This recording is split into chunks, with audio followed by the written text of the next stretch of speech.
ఆ టైంలో 2 పెద్ద ఇన్సిడెంట్స్ జరిగాయి సార్. నేను అసలు మర్చిపోలేను. నాకు అంజనా ప్రొడక్షన్స్ నుంచి అనుకుంటా చిరంజీవి గారి ఆఫీస్ నుంచి కాల్ వచ్చింది. మీరు ఉన్నారంట కదా ఇండియాలో అంటే, నేను అవునండి, ఒకసారి వస్తారా ఆఫీస్కి అని వెళ్ళా. వెళ్తే ఇట్లా చిరంజీవి గారి పక్కన ఫుల్ లెంత్ రోల్ ఉంది అనేసరికి ఊహించుకున్న పరిస్థితి, ఊరి నాయన ఏం మారుతున్నారు సార్ మీరు అన్న, ఫుల్ లెంత్ రోల్ ఉంది మీరు చేయాలి, సినిమా పేరు స్టాలిన్ అన్నారు. మీరు సునీల్ గారు చిరంజీవి గారు పర్ఫెక్ట్ ఉంటుంది, ఒకసారి ఫార్మల్ డ్రెస్ వేసుకుని అని చెప్పి ఒక అసిస్టెంట్ డైరెక్టర్లా ఉన్నారు సార్ ఆయన. మామూలుగా ఒక చిన్న బేసిక్స్ చెప్పులు వేసుకుని ఒక వచ్చేసి ఫార్మల్ డ్రెస్ వేసుకున్నాను. అతను వచ్చాడు, నిల్చోమన్నాడు. నాకు అసిస్టెంట్ డైరెక్టర్ ఉన్నాడు, అతనేంటి ఇట్లా మారుతున్నాడు అనుకుని నేను నిల్చున్నాను. కింద మీకు చూశాడు, ఆ అసిస్టెంట్ డైరెక్టర్లా ఉన్న మనిషి లోపలికి వెళ్ళిపోయాడు. తర్వాత ఓకే అండి బాగుందంటే మీరు డీటెయిల్స్ అక్కడికి వెళ్ళి మాట్లాడుకుంటాను. నేను కాదు సార్ ఒకసారి డైరెక్టర్ గారిని కలవచ్చా మురుగదాస్ గారిని అంటే, ఇందాక వచ్చాడు కదా ఆయనే అన్నట్టు. షాక్ మరి ఆయన మరీ అసలు మామూలు చిన్న ఫిట్ వేసుకొని బేసిక్ స్లిప్పర్స్ వేసుకొని ఇట్లా వచ్చి సైడ్లోకి వెళ్ళిపోయాడు అంతే. గ్రీట్ చేయాల్సిందేమో అనిపిస్తుంది నాకు. తర్వాత కూర్చున్న తర్వాత వాళ్ళు అన్నారు, దాన్నండి మాకు ఓకే, మీరు ఫుల్ లెంత్ కాబట్టి కొంచెం స్ట్రెచ్ ఇవ్వాల్సి వస్తుందంటే, అదే సార్ ఎన్ని రోజులు ఉంటుంది మామూలుగా అంటే, ఉంటుంది ఒక 2-3 months అయితే ఖచ్చితంగా ఇండియాలో ఉండాల్సి వస్తుందంటే, ఓకే సార్ ఓకే, పాస్పోర్ట్ ఇవ్వాలి మాకు అన్నారు సార్.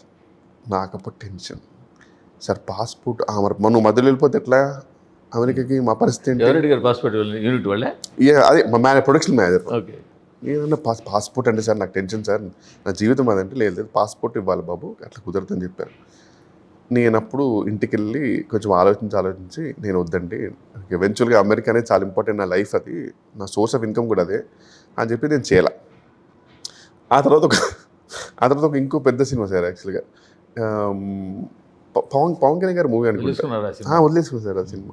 పవన్ కళ్యాణ్ గారి సినిమా ఒకటి ఉండింది, ఐ థింక్ అరుణాచలం టైప్లో ఒకటి ఉంది, అది గుర్తురాలేదు కానీ సంథింగ్ అన్నవరం సినిమాలో కూడా ఒక రోల్ సార్, సేమ్ అది కూడా ఇలాంటి సిచ్యువేషనే, మళ్ళీ పాస్పోర్టే. అది ఇంకా కుదరలేదు. సో నేను మళ్ళీ యూఎస్కి వెళ్ళిపోయాను. ఇంకా ఫోన్లే మన అదృష్టం లేదనుకున్నాను. బట్ మళ్ళీ నేను మా పేరెంట్స్తో ఉండడానికి, ఇంకా మా పేరెంట్స్ వాళ్ళు దేవన్నా try to move to US, నేనేమో లేదమ్మా ఉండాలి కదా నాతోటి అంటే, లేదు మేము నాకు ఇండియానే బెటర్ అనేసరికి ఇంకా నేను కొంచెం వైల్డ్గా ఆలోచించేసి ఇంకా షిఫ్ట్ అయిపోయి ఇక్కడికి వచ్చేసా. ముంబైలో ఒక జేపీ మార్గన్ చేజ్ అనే కంపెనీ ఉంటే అక్కడ జాబ్ తీసుకొని వచ్చిన తర్వాత మన ఐడల్ బ్రెయిన్ జీవి గారు ఇంటర్వ్యూ తీసుకున్నారు సార్. తీసుకొని ఇట్లా షిఫ్ట్ అయిపోయాను అని ఒక చిన్న ఇంటర్వ్యూ, నా ఫోన్ నెంబర్ కూడా అడిగారు, పెట్టేశాను.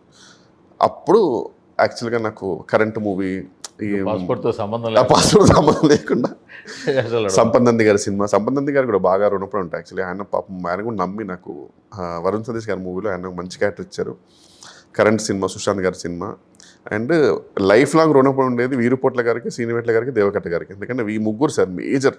వీరుపోట్ల గారికి అసలు అవసరం లేదు నన్ను పెట్టుకోవడం, బిందాస్ సినిమాలో ఆయనకు సూపర్ ఆప్షన్స్ సార్, అప్పుడు వేరే లెవెల్ ఆప్షన్స్, ఆయనకు పెట్టుకోవాల్సింది లేదు, ఆయన లేదు నాకు కావాలన్నారు. బిందాస్ చూసిన తర్వాత దూకుడు వచ్చింది సార్.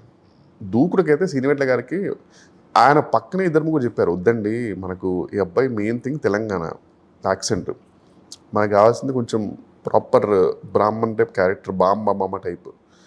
ఆయన ఎందుకో సీనిమెట్ల గారు పాపం నమ్మారు, ఎందుకు లేదు నాకు ఈయన కనిపిస్తున్నాడు ఆయన పిలిచి, ఆయన ఏమన్నారంటే ఆయన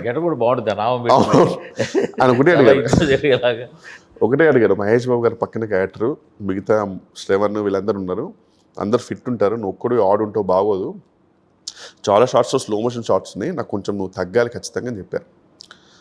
డెఫినెట్లీ సార్ అంటే, బట్ అది టైం లేదు మనకి, టర్కీలో షూటింగ్ ఉంది, సో నీకు ఇది తగ్గలేదు నే అన్నారు సార్ తగ్గుతారు సార్ అంటే, అవ్వదు 2 monthsలో అవ్వదు, ఒక పని నేను డబ్బులు కడతాను లైపోసెక్షన్ చేయించుకున్నారు. నాకు సార్ నేను డబ్బులు కడతాను, నువ్వు లైపోసెక్షన్ చేయించుకున్నాను సార్. అప్పుడు చాలా ఉండే కదా సార్ దువ్వుకున్నప్పుడు. లేదు సార్ మీకు దండం పెడతాను, నాకు టెన్షన్ సార్ అవన్నీ, నేను ఖచ్చితంగా కష్టపడుతుంది సార్ అని చెప్పారు. కానీ ఎలా అయిపోయారు మీరు, ఎలా తగ్గిపోయారు? ఇప్పుడు వేరే, ఇప్పుడంటే మనం కంప్లీట్లీ పోర్షన్ కంట్రోల్, మా ట్రైనర్స్, కానీ అప్పుడేమో సార్ అంత లేదు, వర్కౌట్ లేదు, ఏం లేదు. అప్పుడు అయినా డైరెక్ట్ టర్కీలో కలిసా, అప్పుడు ఫీల్ అయ్యారు కొంచెం, కిషోర్ నేను తగ్గమన్నా నువ్వు తగ్గలేదు కదా అని. తర్వాత ఒక స్కెడ్యూల్ అయిన తర్వాత అన్నారు, నువ్వు తగ్గకు, ఎందుకంటే అదొక్క అందరూ వస్తూనే నువ్వు ఒక్కొని కొంచెం ఫన్నీగా కనబడుతుంది అని చెప్పి. సో అట్లా that's how my journey started sir యాక్చువల్గా ఇండియా.